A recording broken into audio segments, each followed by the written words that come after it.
Hi friends, welcome back to my channel. In today's video, I'm going to show you how to enable the block unknown account messages feature on WhatsApp. If you're new here, don't forget to subscribe and give this video a thumbs up. Now let's dive in. Step 1.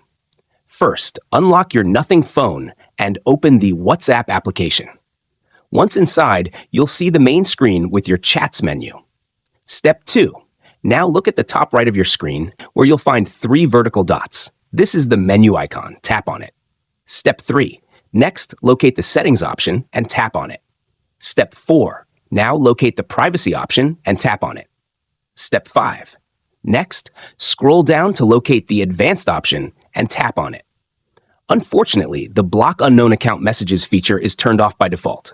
Step 6. For the last and most important step, select the Block Unknown Account Messages option to turn it on instantly.